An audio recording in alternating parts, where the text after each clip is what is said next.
राहुल गांधी। नमस्कार, कैसे हो आप? नमस्कार, मैं आपसे सीखने आया हूँ। ठीक है सर। नमस्कार, नाम क्या आपका? एक ऐसा नाम जिसे आज देश का बच्चा बच्चा जानता है, लेकिन ये कहानी सिर्फ एक इंडिविजुअल की नहीं है। ये कहानी है एक ऐसे घराने की जिनका रिश्ता हिंदुस्तान की पॉलिटिक्स के साथ एक सदी से चल रहा है। I can tell you that India has no intention, and I don't see any reason why in the future. हम भारतीय नागरिक हैं और हम में से किसी को कभी न वो काम करना है जिससे भारत माता का सिर झुक सकता है। India is an old country, but a young nation. What is important is that you understand who you are. ये कहानी है एक ऐसे लड़के की जो पैदा ही एक बैटलफील्ड में हुआ था, जहां खिलौने नहीं जानें दांव पर लगती हैं। Mrs. Gandhi is assassinated. Her son takes over. Good evening. Indira Gandhi, ruler of the world's largest democracy, died today, shot down by two of her own bodyguards. आज हम राहुल गांधी की जिंदगी के उस सफर को समझेंगे जो सिर्फ एक पॉलिटिशियन का सफर नहीं है, एक आम इंसान की कहानी है। एक ऐसी स्टोरी जिसमें हर चैप्टर में एक नया मोड़ है, हर नए मोड़ पर एक नया ट्विस्ट है और शायद हर एक ट्विस्ट पर एक नई इंस्पिरेशन है।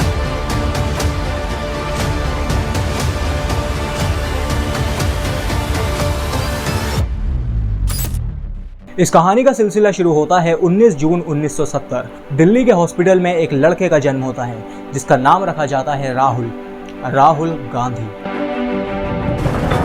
लेकिन राहुल गांधी के लिए दुनिया नॉर्मल नहीं थी। एक ऐसा बच्चा जिसकी दादी प्राइम मिनिस्टर ऑफ इंडिया हैं, राजीव गांधी के बेटे, इंदिरा गांधी के पोते और श्री जवाहरलाल नेहरू के खून के वारिस। ये परिवार नहीं, सियासत की विरासत थी जो राहुल गांधी को मिल चुकी थी। राहुल गांधी की मदर सोनिया गांधी उन्हें हमेशा से राजनीति से दूर रखना चाहती थी, इसलिए उनकी शुरुआती एजुकेशन हुई डून्स स्कूल ऑफ देहरादून से। राहुल की लाइफ बाकी बच्चों से अलग थी। स्कूल की यूनिफॉर्म के साथ उनके आसपास एसपीजी यूनिफॉर्म पहने गार्ड भी रहते थे। क्लासरूम में दोस्तों के साथ हंसी मजाक तो था, लेकिन घर के अंदर सिर्फ और सिर्फ सियासत की बातें। लेकिन 1984 राहुल गांधी की दादी इंदिरा गांधी अपने ही सुरक्षाकर्मी के हाथों मार दी गई। प्रिंसिपल ने कहा, राहुल तुम्हारे घर से फोन कॉल है। और मैंने जैसे फोन अपने कान पे लगाया, एक औरत काम करती है, वो चिल्ला रही थी, राहुल दादी को गोली मार दी, दादी को गोली मार दी। पूरा देश थम सा गया था जब दूसरी बार किसी बड़े पॉलिटिशियन को मार दिया गया था। सबसे पहले महात्मा गांधी और अब प्राइम मिनिस्टर इंदिरा गांधी। पूरा देश गमगीन था और राहुल के घर में उनकी दादी का शव रखा था।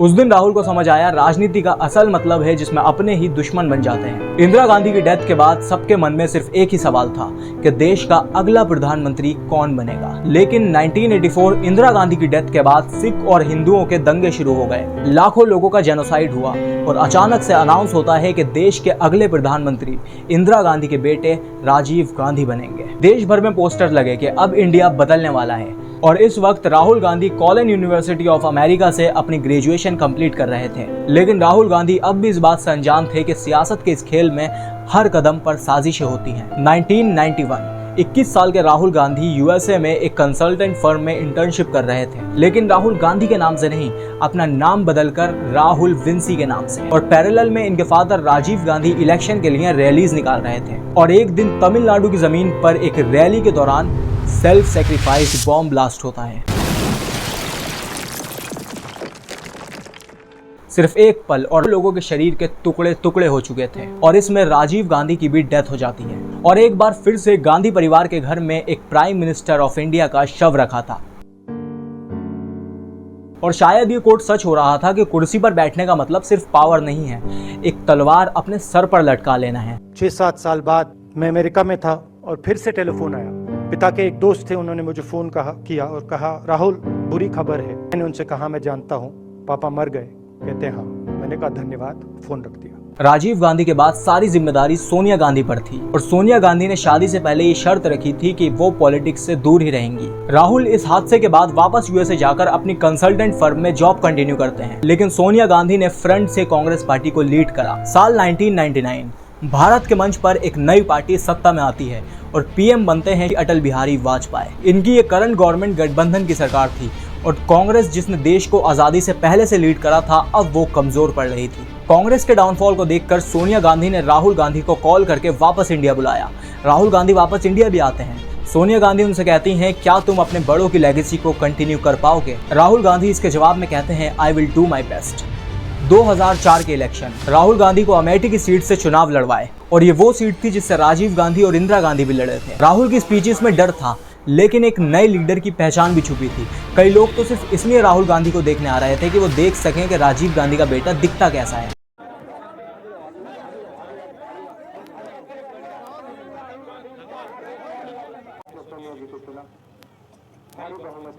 2004 का रिजल्ट आता है और राहुल गांधी अपनी सीट अमेठी से 2.5 लाख वोट से जीत चुके थे और ऑल्सो कांग्रेस भी अपनी मेजॉरिटी सीट्स के साथ गवर्नमेंट बनाने की तैयारी कर रही थी। सोनिया गांधी पूरी तरह तैयार थी देश की अगली पीएम बनने के लिए, लेकिन अचानक ही वो पीएम की पोस्ट को एक्सेप्ट करने से मना कर देती हैं और फिर सामने आता है एक बहुत ही unexpected name, doctor Manmohan Singh, एक बहुत ही शांत और काबिल इकोनॉमिस्ट। डॉक्टर मनमोहन सिंह ने 5 साल बहुत साइलेंटली डेवलपमेंट करा, कई सेक्टर्स में कंट्री को रिप्रेजेंट करा and most important thing is देश की जियोपॉलिटिक्स में एक बहुत अच्छा कंट्रीब्यूशन किया। अब एक तरफ गवर्नमेंट बहुत स्मूथली चल रही थी और दूसरी तरफ राहुल गांधी पॉलिटिक्स को सीख रहे थे। 2009 के इलेक्शन, राहुल गांधी कांग्रेस का मेन फेस बनते हैं। उस वक्त कांग्रेस की वेव थी और उस वेव के सेंटर में एक मेन फेस राहुल गांधी का था। उन्हें पार्टी का यूथ आइकन बनाया और एक टैगलाइन भी थी, राहुल युवाओं की आवाज। कॉलेज कैंपस में रैलीज, विलेजेस में पदयात्रा, राहुल की इमेज एक ग्राउंडेड लीडर के रूप में बन रही थी। इस चुनाव में भी 262 सीटों के साथ अगेन कांग्रेस अपनी सरकार बनाती है और एक बार फिर से डॉक्टर मनमोहन सिंह देश के पीएम बनते हैं। और यहाँ तक राहुल गांधी एक वेल पॉपुलर पॉलिटिशियन बन चुके थे। देश की जनता उन्हें एक यूथ लीडर की नजर से देख रही थी। लेकिन 2009 के बाद देश की राजनीति में एक नया मोड़ आता है। एक तरफ राहुल गांधी यूथ आइकन बन रहे थे और दूसरी तरफ बीजेपी अपनी हिंदुत्व आइडियोलॉजी के साथ नरेंद्र मोदी को पीएम के कैंडिडेट के लिए तैयार कर रही थी। अब पॉलिटिकल वर्ल्ड में ना एक रूल कैरी होता है कि अगर आपको पब्लिक के बीच एक सॉफ्ट सिंपैथी चाहिए तो अपने आप को बिल्कुल छोटा दिखा दो। नरेंद्र मोदी ने यही रूल फॉलो किया। वो हर रैली में अपने हर भाषण में सिर्फ एक ही लाइन कहते थे कि मैं तो एक चाय वाला हूँ और राहुल गांधी एक शहजादे हैं। अब आप सब व्यूअर्स जो वर्ल्ड पॉलिटिक्स को समझते हो, उन्हें पता होगा कि पॉलिटिक्स ना एक गेम है और इस गेम में या तो आप नैरेटिव लिखते हो या फिर कोई नैरेटिव आपको लिख देता है। 5 साल बाद 2014 फिर से इलेक्शन होते हैं तो कांग्रेस को सिर्फ 44 सीट्स मिलती हैं और इंडिपेंडेंट भारत की ये कांग्रेस की सबसे बड़ी हार थी और अब देश में सरकार बीजेपी की थी। और इस बड़ी हार के बाद अगले 5 साल बीजेपी के थे, लेकिन वो भी कुछ स्मूथली नहीं चले। 2014 सरकार बनने के कुछ समय बाद विजय माल्या देश से 7,000 करोड़ का स्कैम करके भाग जाता है।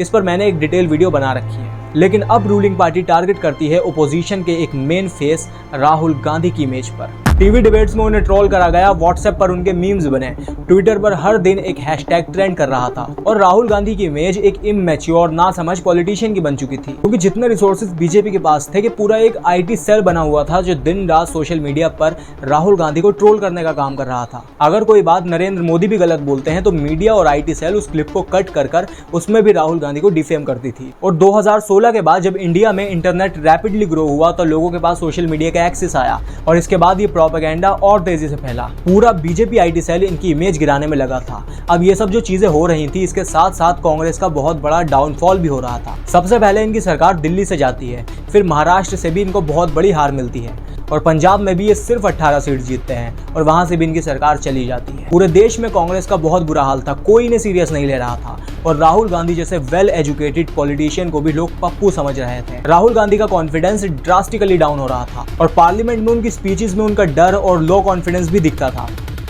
2019 के इलेक्शन, बीजेपी को सत्ता में आए 5 साल हो चुके थे। इलेक्शन का माहौल गर्म था। बीजेपी के पास नरेंद्र मोदी थे, मीडिया के पास हेडलाइन थी और कांग्रेस के पास सिर्फ एक सवाल था, क्या राहुल गांधी इस बार नरेंद्र मोदी को रोक पाएंगे? इलेक्शन का रिजल्ट आया और कांग्रेस 52 सीट्स पर सिमट कर रह गई। ओपोजिशन की कुर्सी भी उनके हाथ से चली गई। इसके तुरंत बाद राहुल गांधी रिजाइन कर देते हैं कांग्रेस के प्रेसिडेंट के पद से। पूरे इंडिया में सिर्फ एक ही आवाज गूंज रही थी, Rahul Gandhi is finished. Trolling अपनी पीक पर थी, मीम्स, जोक, आईटी सेल के कैंपेन्स, राहुल गांधी का नाम सिर्फ एक मजाक बन चुका था। सबको लग रहा था कि कांग्रेस अब खत्म हो चुकी है और इसके जिम्मेदार हैं राहुल गांधी। 2019 से 2020 तक राहुल गांधी पॉलिटिक्स से गायब से हो जाते हैं। साल 2022, राहुल ने चुना एक अलग रास्ता। भारत जोड़ो यात्रा, कश्मीर से कन्याकुमारी तक लगभग 4000 किलोमीटर दूर, और वो भी पैदल। गर्मी, सर्दी, धूप, बारिश, हर मौसम में देश के हर एक तबके के साथ राहुल गांधी ने 1-on-1 इंटरेक्शन किया। गांव के लोगों के साथ। मतलब आपको नहीं लगता कि आपको घेरा जा रहा है? अग्निवीर, बेरोजगारी का महंगाई और महंगाई, टमाटर देख लो, Extortion. सब्जी देख लो, कुछ भी। गरीब मोची के साथ। मुश्किल काम हो गया, फंस गया। सब्जी बेचने वालों के साथ। लहसन कितने का है? 400 कितने का है लहसन? डिलीवरी बॉयज के साथ। आप सब हम स्कूटर चलाते हो, मोटरसाइकिल चलाते हो? गाड़ी चलाते हैं, अलग अलग कंपनी से हम। और आपकी गाड़ी है या आपने खरीदी है या? हमारी और देश के हर एक फील्ड के लोगों के साथ। एक गली के नाई हो या फिर एक ट्रक ड्राइवर, एक बिजनेसमैन हो या फिर एक मैकेनिक, परचून की दुकान वाले हो या फिर एक दलित किचन के ओनर। इस भारत जोड़ो यात्रा में लोग इनसे बहुत बड़ी संख्या में जुड़े। एक वक्त पर जो लोग इन्हें ट्रोल कर रहे थे वही आज इनसे हाथ मिला रहे थे। जो लोग उन्हें वीक पॉलिटिशियन कह रहे थे आज वही लोग उन्हें एक मैच्योर पॉलिटिशियन बोल रहे थे। 2024 एक नया साल और एक नया मैदान और दो बहुत बड़े गठबंधन। एनडीए गठबंधन जिसमें बीजेपी, नीतीश कुमार, चंद्रबाबू नायडू और चिराग पासवान शामिल थे, और दूसरी तरफ था इंडिया का महागठबंधन जिसमें कांग्रेस, समाजवादी पार्टी, आम आदमी पार्टी, टीएमसी और उद्धव ठाकरे की शिवसेना भी थी। जो शख्स एक वक्त पर ट्रोल का निशाना था, जिसका कॉन्फिडेंस बिल्कुल खत्म हो चुका था, और अब वो पूरे कॉन्फिडेंस के साथ इंडिया गठबंधन को लीड कर रहा था। 2024 के इलेक्शन का रिजल्ट आता है। कांग्रेस ने जीती 99 सीट्स, 2014 और 2019 का कंपैरिजन में लगभग डबल, और पूरी इंडिया गठबंधन को मिलती हैं 234 सीट्स। और बीजेपी जो 10 साल से अपने दम पर सरकार बना रही थी वो सिर्फ 240 सीटों पर अटक जाती है। यानी इंडिया गठबंधन 234 सीट्स जीतती है और एनडीए गठबंधन 293 सीट्स जीतकर फिर से एक बार सरकार बनाती है। लेकिन इस बार ओपोजिशन बिल्कुल मजबूत था और Rahul Gandhi confidence has in the sky. और एक साल बाद 2025 राहुल गांधी लेकर आए भारत की पॉलिटिक्स का एक सबसे बड़ा सवाल, वोट चोरी। भाई और बहनों, सच्चाई ये है कि हिंदुस्तान में इलेक्शन कमीशन और बीजेपी मिलकर इलेक्शन चोरी कर रहे हैं। राहुल गांधी भरी मीडिया के सामने एक प्रेजेंटेशन रखते हैं और इलेक्शन कमीशन पर आरोप लगाते हैं वोट चोरी का। राहुल गांधी कहते हैं कि बेंगलोर की महादेवापुरा सीट में वोट चोरी हुए हैं। Fake photo, fake name, fake addresses और एक इंडिविजुअल के नाम से 10-10 वोट डले हैं। और इस प्रेजेंटेशन के बाद पूरे देश में एक बवाल मच जाता है और अब लोग राहुल गांधी को सीरियस ले रहे थे और ऐसा लग रहा था कि देश में ओपोजिशन जिंदा है। इन एलिगेशंस के बाद बीजेपी ने कुछ नहीं बोला और इलेक्शन कमीशन भी इन्हें गलत प्रूव नहीं कर पाई। लेकिन अभी सबको इंतजार है बिहार के इलेक्शन का, क्योंकि ये इलेक्शन देश में सरकार भी पलट सकते हैं। खैर, राहुल गांधी की बायोपिक एक फिक्शनल मूवी से कम नहीं है। एक लड़का जो पॉलिटिकल लेगेसी लेकर आया, ट्रेजिडीज में ऐसा डूबा, ट्रोल का ऐसा शिकार हुआ, बार बार गिरा लेकिन फिर खड़ा हुआ। क्योंकि डेमोक्रेसी में एक रूलर से ज्यादा इंपॉर्टेंट होता है एक मजबूत ओपोजिशन। राहुल से रागा बनने तक का सफर हमें एक बात याद दिलाता है, कुर्सी से बड़ी है आवाज और जनता की आवाज हमेशा जिंदा रहनी चाहिए।